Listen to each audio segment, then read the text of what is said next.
What's up, guys? Robo Fury Man here, back again with another episode. So I'm gonna be looking over this Matt Walsh video right here. It's made about in August of last year, so it's been a while. But I'm just trying to catch up on these reaction videos. We'll see what we got. You know, back in my day, growing up in the utopian Garden of Eden period Back in my day. known as 1990s, I did not have sexual relations with that woman. we had Classic. kid shows, which the interesting thing about kid shows is that they were shows for kids. That's what they were for. And some of them were better than others. Some were kind of weird. Some were kind of stupid. Some were... Yeah, shows about diversity, inclusion, and anti-LGBT and anti-racism and discrimination is what they put in kid shows and have been putting in kid shows for many years. artistic masterpieces, like, for example, the Nickelodeon show Salute Your Shorts, which is a 90s show that every 90s kid remembers and then is shocked to discover that every other 90s kid remembers it too. Now, the thing about these shows is that their primary goal was to entertain, as I remember it. And that's different from the situation that we have today, where kid shows seem to consider entertainment sort of a secondary concern. The primary goal now is to ensure that the children in the audience adopt the correct political and ideological viewpoints. Wheel of morality, turn, turn, turn. Tell us the lesson that we should learn. And by correct, I mean those views that are in keeping with the mainstream beliefs of our culture. And by that, I mean incorrect. So by correct, I mean incorrect. We'll begin with the latest example. And incorrect is in being inclusive to people that he doesn't want to be inclusive to. That his type views as degenerate, in society. Maybe the worst. This one is fresh out of the indoctrination oven. It's the show Muppet Babies, in which Gonzo comes out as a gender-fluid cross-dresser. Yes, really. Let's watch. There you are. You missed our royal ball. Cross-dressing. The most amazing princess. But they ran away, and all they left behind was this. Everyone, there's something I need to tell you. The princess who came to your ball tonight was me. Look at that queen! Holy shit, yes! Fuck yeah. Alright, let's take a look at some cross-dressing throughout history, don't we? Looking at Looney Tunes. If you don't remember the massive history of cross-dressing in Looney Tunes and old kid shows, like back in my day, then I must need a memory check, because and it wasn't exactly mockery either. It's clearly this cross-dressing that happened in all these old shows were to supported, because cross-dressers and trans people have existed for many years, actually, like before the 20th century, like in the 1800s as well. But before I get too much into that, in old cartoons, get further into that. See, it's mostly like Bugs Bunny. We have Bugs Bunny of South Park. Yeah, we do have the Timmy Girl. We have some generic TG comics, but so it doesn't show a lot of them. But anyway, and just look at He-Man. He's clearly got something he's hiding from everyone. Yeah, classic pink shirt. He has his other outfits as well, but for the sake of relevance, we have the copyright. Don't. But yeah, cross-dressing is been very common shows. Let's continue. I'm Gonzarella. But Gonzo, why didn't Vu tell us? Because you all expected me to look a certain way.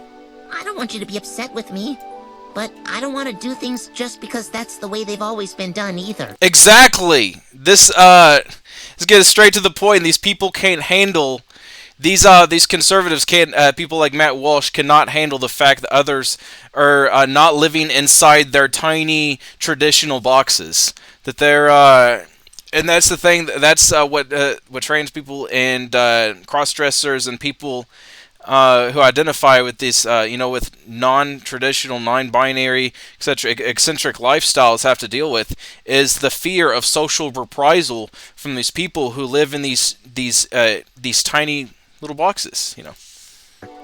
I want to be me. Exactly. Oh, Gonzo, We're sorry. Which is traditionally, the message that many old kid shows and movies, push. Like, not necessarily for specifically for being a crossdresser or trans, but just in general. It's like, kid shows have always pushed the message of, just being yourself, being different, not conforming to societal norms, and being a pushover to assholes like this. It's that's what I'm saying. It wasn't very nice of us to tell you what to wear to our ball. You're our friend, and we love you any way you are. Exactly. And that's what's most important. Love. Yeah, of course we do. Yeah. See, this is why it's so important to have a father in the home. It's so that you can have a father, like, talk you down and talk down to you and disappear, and go pick up a bunch of hookers, so that you can have a father to... All right.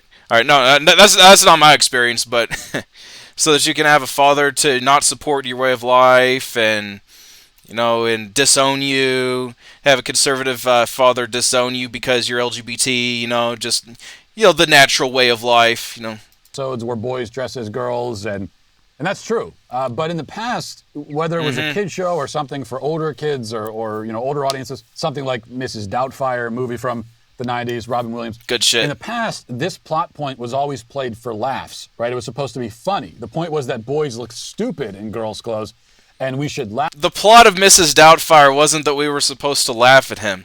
In fact, by the end of the movie, we come to see that if you actually watch Mrs. Doubtfire, by the end of the movie that the kids that Mrs. Doubtfire is looking after, and the family that he's caring for, actually comes to love him, as this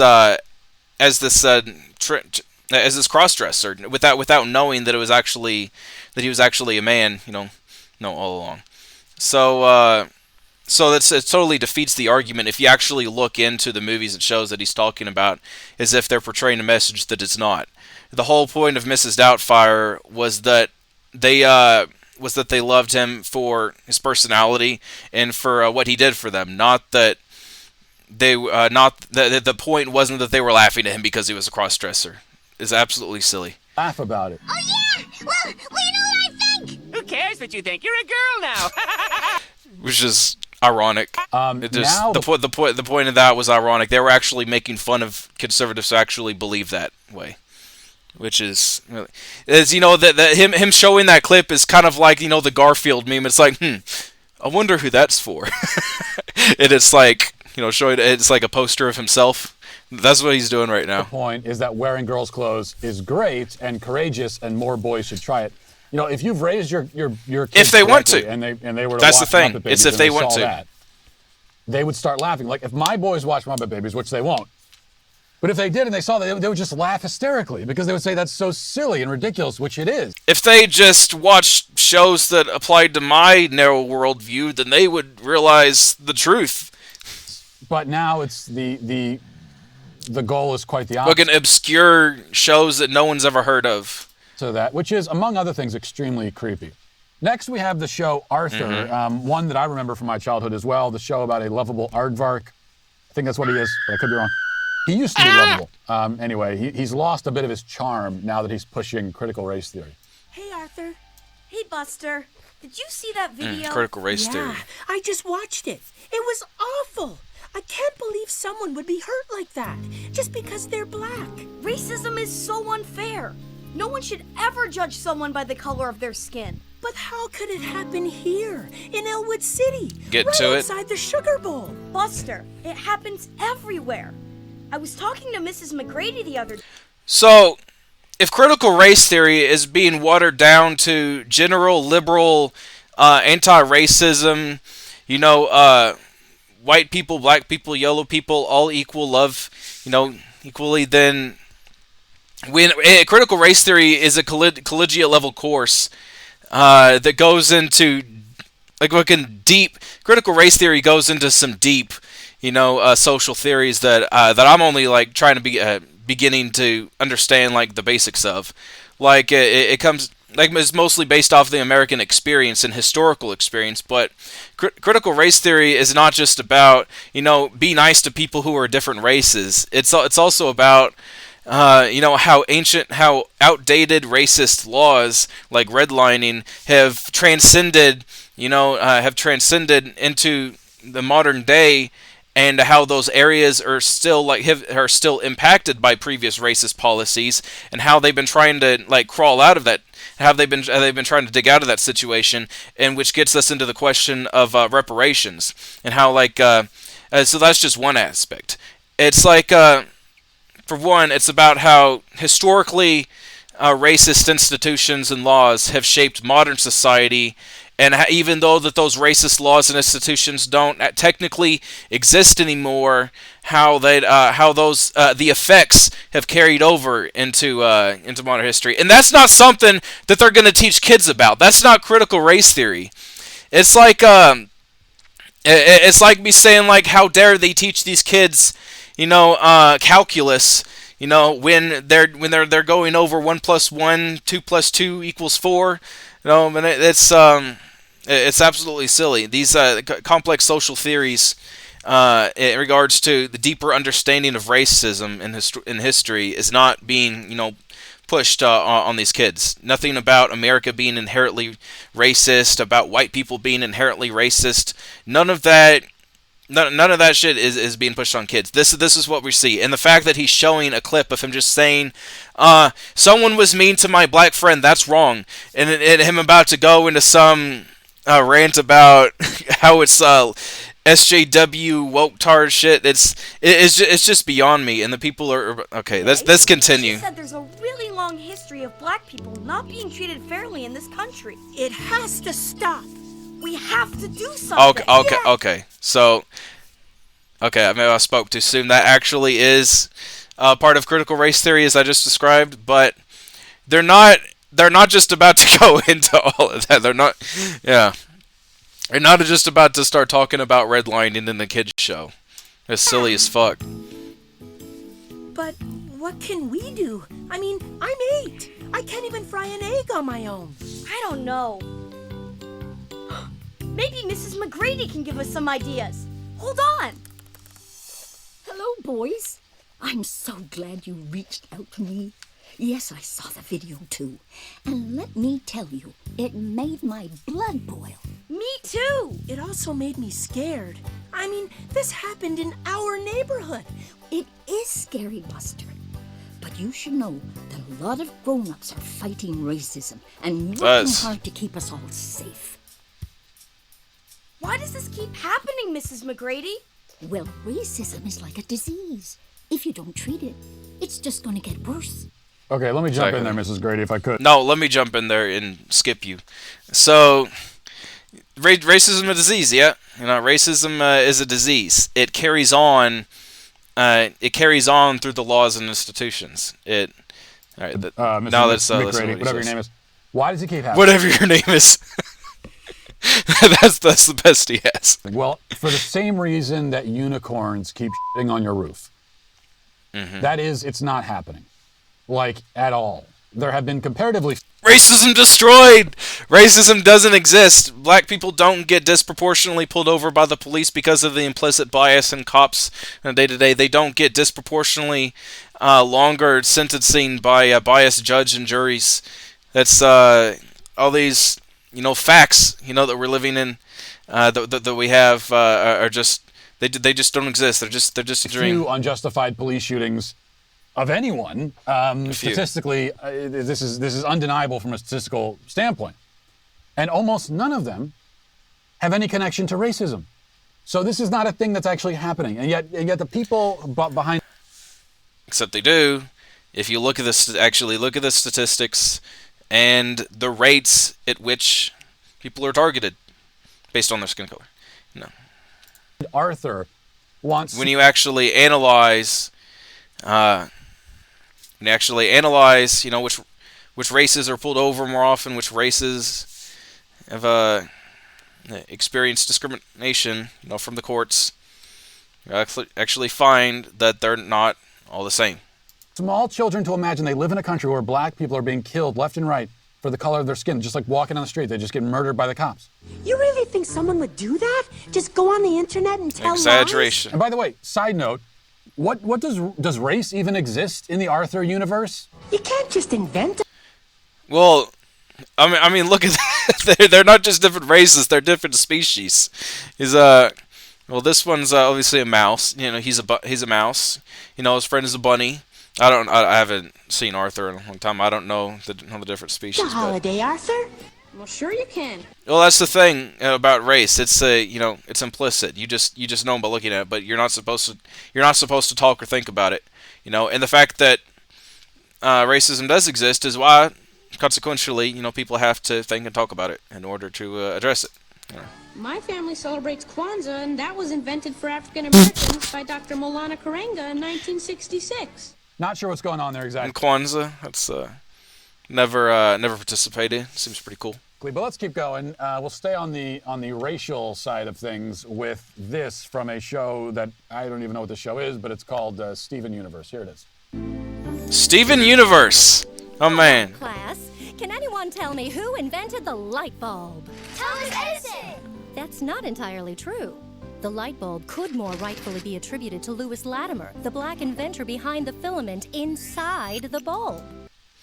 Okay, so this is actually more than just racism. This is so a lot of people's inventions have been stolen throughout history. Not just from white people, from black people, or whatever, but in general, we have the Founder movie, with the Facebook's origins. Like we have McDonald's origins and the brothers, these two hicks that were deceived by this wealthy investor.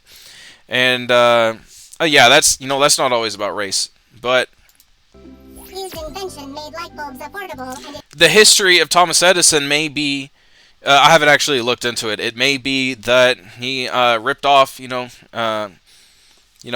a wealthy, Thomas Edison is possibly a wealthy investor, wealthy white man, ripped off of this other guy, who was poor, possibly. I don't know the history, but race may not have had anything to do with it. Maybe it is, but that's the theory. That's the theory that that they're looking into. So.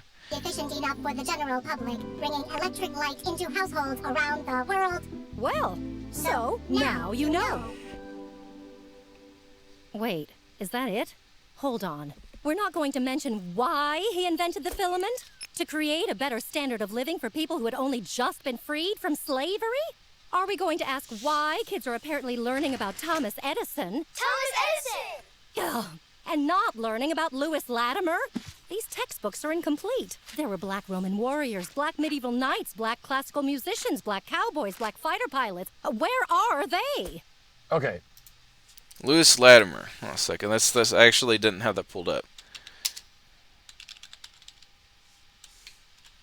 Sorry, I didn't know how to spell it exactly. So he was inventor and patent draftsman. Ooh, draftsman. I'm a draftsman. Sort of. His inventions include evaporative air conditioner, carbon filaments for light bulbs. He improved process for manufacturing carbon filaments for light bulbs. So he was sort of like, so this guy was like the steam engine before the vehicle. So he was a steam engine before the vehicle came, and was picked up and gold rushed by other wealthy investors. This guy didn't look poor. I'm sorry. Yeah, I forget all that bullshit I said before. And clearly, there's a lot of history right here. But I guess the point is that black inventors and really relevant black people have been throughout history have sort of been in the shadows, metaphorically speaking, like with the ancient fighters of Rome and the old inventors, and that's why we have things like Black History Month, to highlight people who didn't receive as much attention in the history books. So I don't know what's so controversial about this. I don't want to get into a historical debate with a cartoon, but at the same time, no, you could not attribute the light bulb to Lewis Latimer if you actually care about things like the truth and historical accuracy, those little details like that. Yes, Latimer innovated a filament for the bulb. Okay, so All right, this is all right. I'll give him that. This is accurate. The filament, Sorry. but he We did just come up with a went better, over it. longer-lasting filament, which is great. That doesn't equate to inventing the light bulb. Yeah. All right? I could invent a more durable tire or a more reliable braking system. Well, I couldn't do that, but somebody could. That doesn't mean that I get to claim that I invented the car, though. And I can't invent the car because it's already been invented. So there's that little detail. As for the actual inventor of the light bulb, there is a debate that could be had about who exactly that was. Edison deserves most of the credit that he gets. Joseph Swan is an English scientist. Also, I think what it comes down to is the general message is that there's a lot of underappreciated inventors throughout history, and a lot of it could be attributed to the fact that they were black. So let's continue. Developed an incandescent bulb independently, but Joseph Swan was white. So the fact is, many of the most important inventions in modern society were given to us by white people, usually men. Not all, but a great many. That's not a racist statement. All right, let's continue. So let's all enjoy that. I'm not really interested in that portion. Hey, Blue, look at Here we go. all these families. Blue's Clues. Hi, families. It's time for a pride parade. Families marching one. All right, just before we go into the LGBT section, let's just go over. Let's just take a look through history at all of the anti-racism, diversity, anti-discrimination, lessons that we've learned throughout shows and kid shows, especially throughout history. The Magic School Bus. You see, we have the most diverse cast, throughout the '90s. With this the Asian girl right here, pigtails, the whitest of white nerd looking kids. He's kid right here, and you see, not all just different races, but they clearly have different personalities, really unique personalities. They're going off and doing all kinds of cool science experiments. We have the Barney, the original, one of the first Barney casts from 1992, the year I was born. Yeah, believe it or not, I'm getting pretty old. You have the black kid, the Asian girl, she looks Hispanic. Two white kids. So we have 4 different races at least in this whole show. And just to give further context, look at the lyrics for the old Barney show. Barney's friends are big and small. They come from lots of places. After school, they meet to play and sing with happy faces. This is diversity 101 right here. It's just like we all come together to sing and have fun and share our culture and life experiences. And we're big and tall. We come from different places. This is the pinnacle. And so the song was released in '93. So. Yeah, and let's take a look at Sesame Street. This is in this was back in '93, episode 3140. Some guy said some awful things about me and Gina. Yeah, he must have seen us playing basketball or jumping on the mattress. What did he say? Tully, there's just some really stupid people in the world who can't stand to see it when people of different races are friends. Why not? Not just friends, but in relationships too. Like how long have conservatives throughout history protested, interracial relationships, especially before the Jim Crow era, and even today, there are many people who are admittedly on the fringe that still think that interracial relationships and intercultural relationships are wrong because it'll delude rich cultures and stuff, which is absolutely silly. Culture is holistic and changes, as we know. But this is, even back in the early '90s, they were showing this. They were exposing, their narrow world view. I have no idea, Tully, but that was one of those awful people. Because Save's skin is brown and mine is white, he thinks we shouldn't be friends. It drove him nuts just to see us having fun together. This is something that Walsh should be losing his rocker off if this was made in 2020 or 2021 or 22 whatever. Let's continue. Okay, so this is the Mr. Rogers. This is possibly one of the greatest not just anti-discrimination shows, but Mr. Rogers advocated for a lot of things. He advocated for anti-racism, disabled rights. Hi. Thank you very much for coming by. I don't care that I'm going to get copyrighted. You can take the royalties. Can you tell my friends what it is that made you need this wheelchair? Sure. Well, when I was about 7 months old, I had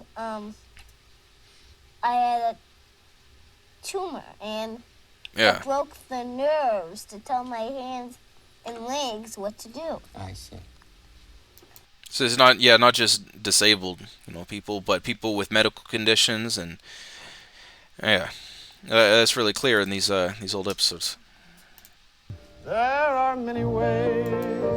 See, he's a cop. A lot of people don't like cops these days, but in the end, that wasn't the message of this episode. It's anti-racism.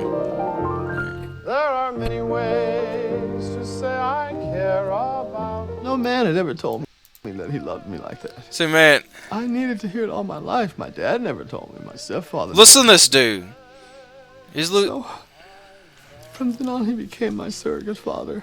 Why can't we all be like Mr. Rogers, man? He's all right. We're moving into the LGBT section now, so let's go ahead and continue. By one, hurrah, hurrah. Families marching one by one, hurrah, hurrah. This family has 2 mommies. They love each other so proudly, and they all go marching in. Which is based. Hooray! Families marching 4 by 4, hurrah, hurrah. Yo, I don't know about you guys, but this cover is absolutely pumping. Families marching 4 by 4, hurrah, hurrah. Trans members of this family all love each other so proudly, and they all go marching in the big parade. Come join the fun. This, by the way, is a show for preschoolers. Okay. Okay. And yes, good. Okay. Like 3-year-olds. Yes. Drag queens and pansexuals. Do you know what a yes, good. Okay. typical plot for Blue's Clues used to be? Oh yeah. Steve, who was the guy, he would lose his glue stick, and he'd have to find it, and he would ask Blue, "Hey, Blue, do you know where my glue stick is?" Okay. And Blue would be all coy about it, even though Blue knows where the damn glue stick is. He won't just tell Steve where it is, so he starts planting all these clues around the house. Mm-hmm. And Steve is very patient. He's like, "Okay, I gotta go through. I'll do that. We're gonna spend 30 minutes looking for the damn glue stick. You just tell me where it is, Blue." But he doesn't do that. He actually goes, and so that's the whole episode. It's just the whole episode. It's just random quirky things that don't mean anything, and we don't need to talk about serious social issues and kids shows. And we can just ignore everything and ignore the entire historical context of anti-discrimination and kids and kids entertainment. Now look at this. Heather has 2 mommies. This was made in 1989. He's not going to talk about that. Daddy's roommate. And clearly, his kid has 2 mommies, 2 daddies. Have right here, king and king. So, throughout, even before the 90s, when undoubtedly the 90s was one of the biggest, change, one of the biggest points in change where they started to highlight, diversity, in kids entertainment stuff. So.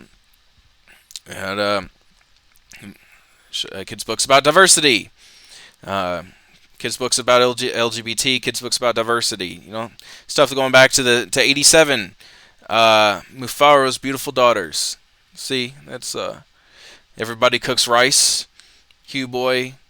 We're different, but the same. Sesame Street. Once again, Sesame Street popping it in 1992. Repping all the lovely different cultures. Yes, Steve trying to find his glue stick, and at the end he finds it. And that's the end of the show. That was a kid's show, and now we have pansexual toads. Yes. And bisexual turtles. Can I just ask how many dicks they showed in that episode? How many big, thick, hairy bushes did they? Thick, big, nasty bushes did they show in this episode? So we have sort of a quirky, little drag character right here. There's nothing inherently sexual about it. She's got her mittens on, and a rainbow fluff. Families, hi families. high families. You know, yeah. Oh, that's funny right there. It's time for a pride parade. Pride parade. Families marching one by one, hurrah, hurrah. Families marching one by one.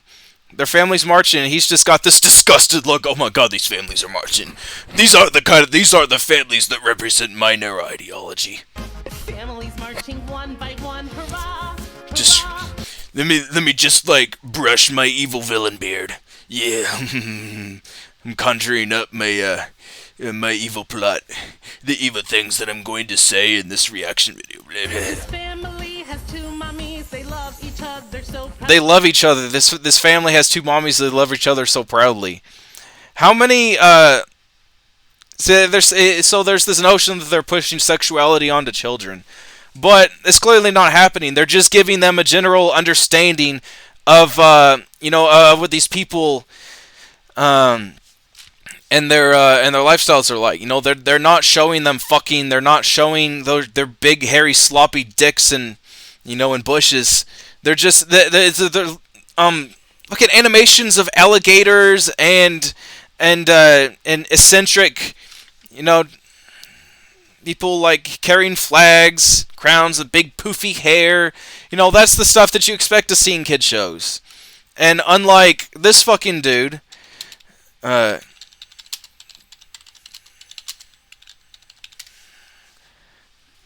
take a look through, and you actually don't have a leg to stand on. We claim that they're pushing ideology and kitchen. I'm trying to find the see, there's a page actually. Okay, walrus cut feet into fins.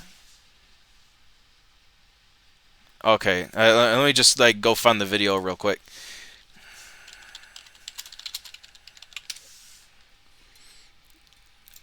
Read along with Matt Walsh. Okay, here we go.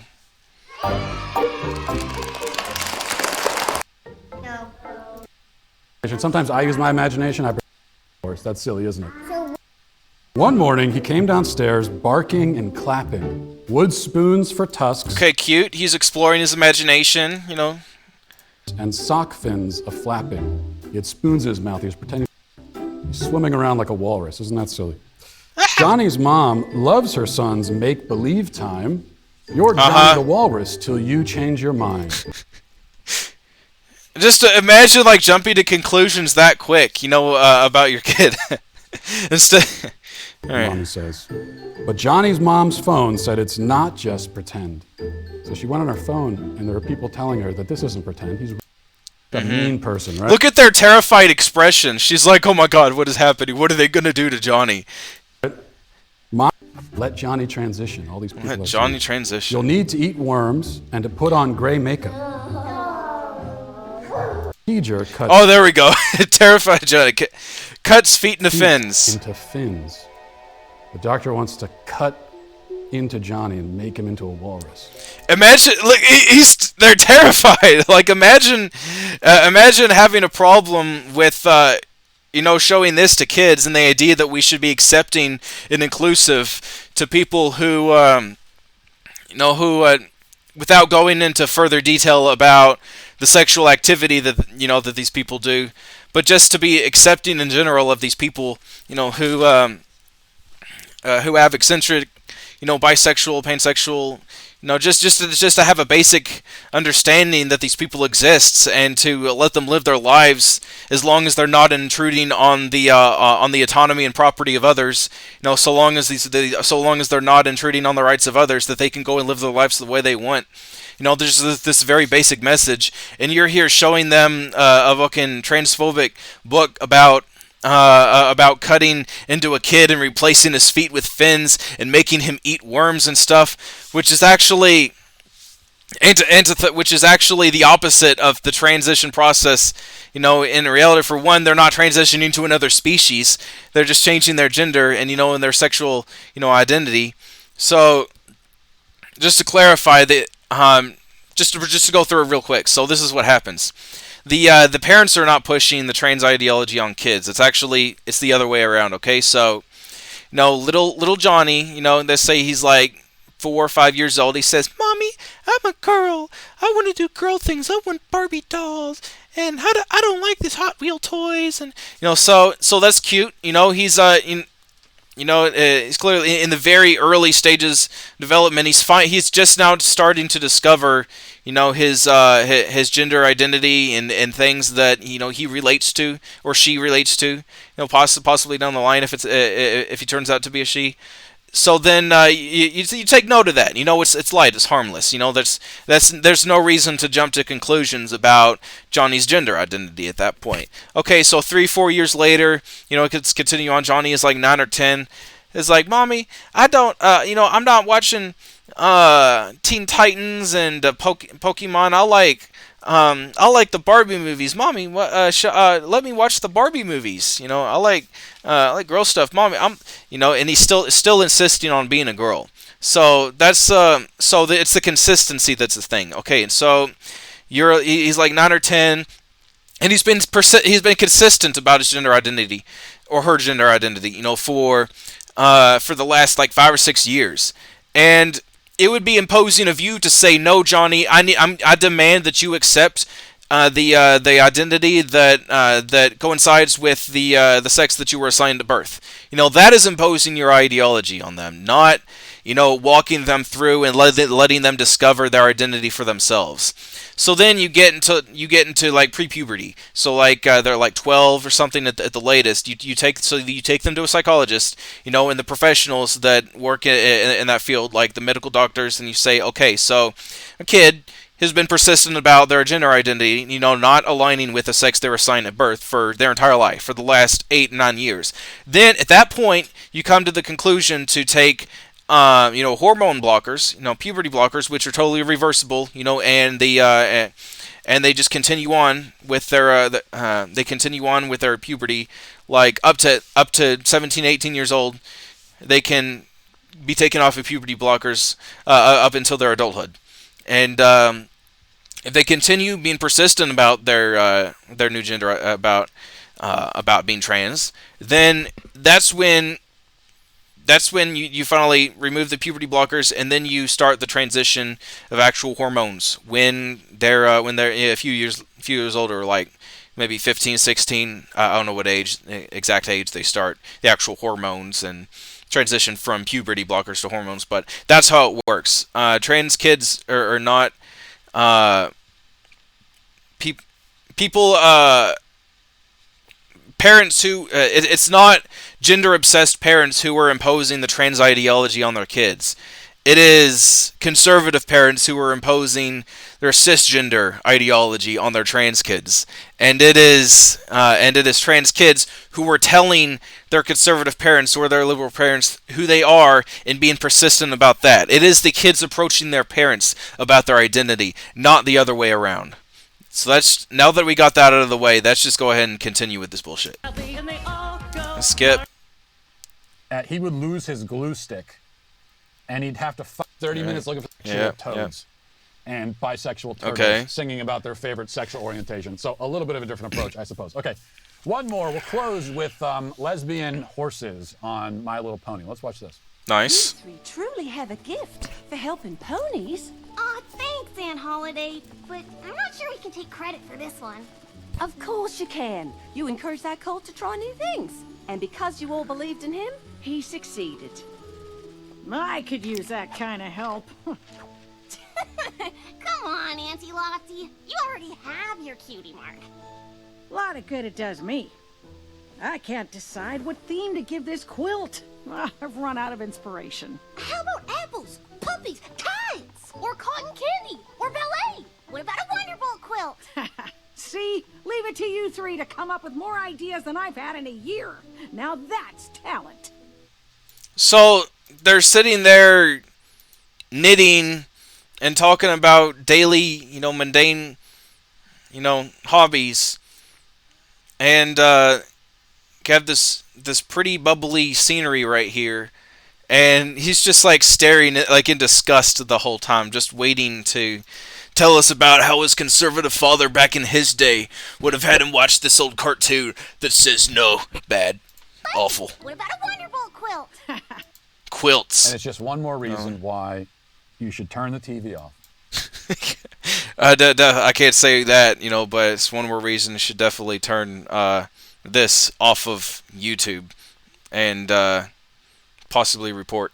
But yeah, that's good. He missed this one, by the way. I'm ashamed of you, Maddie boy.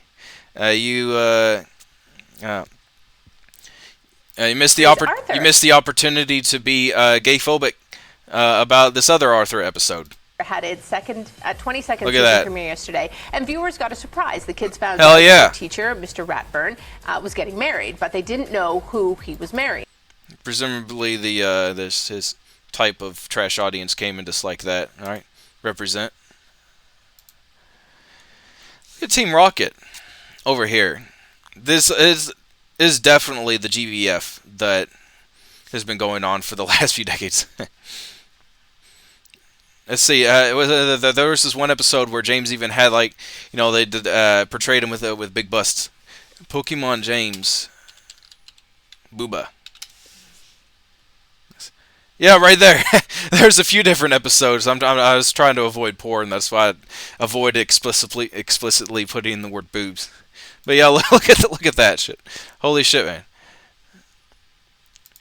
There's definitely something going on. Maybe not even GBF. Maybe James is just trans. And we had Velma, come out. The producer, one of the producers, actually explicitly stated that Velma came out. So just the history of LGBT in kids shows is undeniable. The history of anti-discrimination, diversity, inclusivity in kids shows and kids books, and just kids entertainment in general. Promoting that. To love everyone as your neighbor, to love everyone with different cultures and lifestyles and backgrounds and identity, so long as they aren't intruding on the rights of others. This messaging has been very basic. It's a tale as old as time. Just like conservatives, being narrow-minded and not being accepting of individuals for their identities. But that's where I'm going to end this episode. I'll see you all in the next one, and good night.